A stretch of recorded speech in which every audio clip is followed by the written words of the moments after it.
Now, the richest purse day in local horse racing is set for this Saturday at Caymanas Park, and while stakeholders are happy for this development, they have concerns that areas of the industry are dying. Denise Walters reports.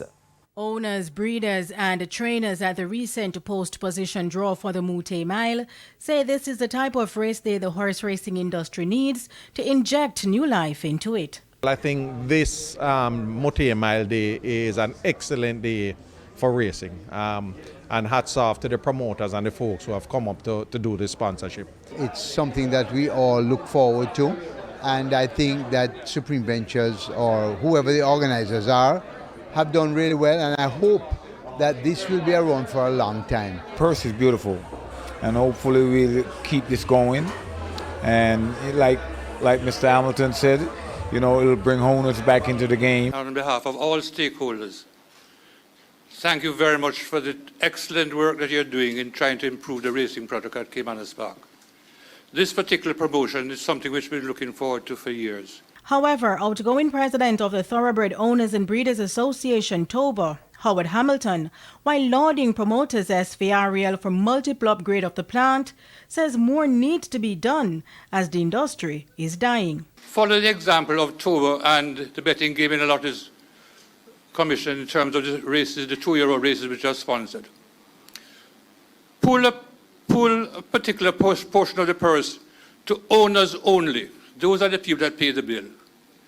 Increase the breeder's bonus from 9% to 10%, and that's a small increase. I've been in racing now for over 70 years, and I can't recall ever a race day being cancelled because of insufficient entries.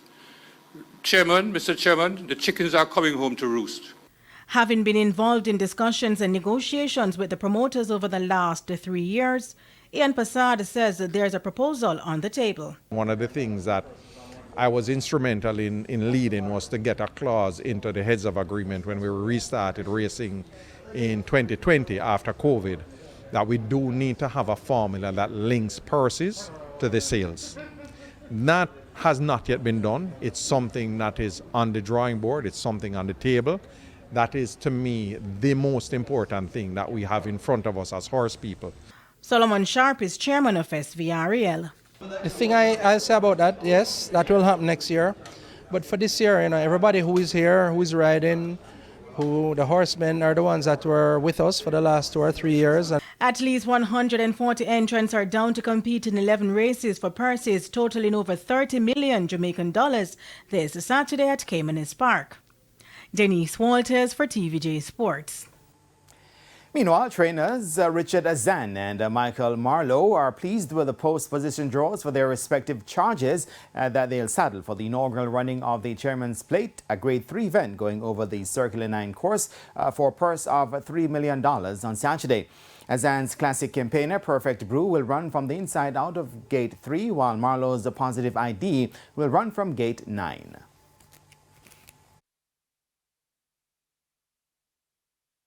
Well, the gate draw is fine, and that's the race that he's going to be comfortable in. I think he really has an outstanding chance to be competitive, and so we look forward to have a good race day. What I got, I'm going to live with, and I like it. You know, I think I have an excellent chance of winning, you know, and I'm looking forward to it on Saturday. In the meantime, Jason Acosta will saddle 5 of the 12 runners, and stablemates Hovercraft and Lure of Lucy will run from the middle of the pack out of gates 5 and 6 respectively. Sir John is drawn along the rail and will run from 1. The 2021-2000 Guinness winner Miniature Man and John Crow Jeff are drawn in 8 and 11 respectively. And Gary Zabrata's pair of the Head Cornerstone and Crimson will line up from 3 and 7. Now, Sweet Majesty from the inside post of 2, Brinks and Prince Marshall on the outside in 11 and 12 complete the rest of the lineup.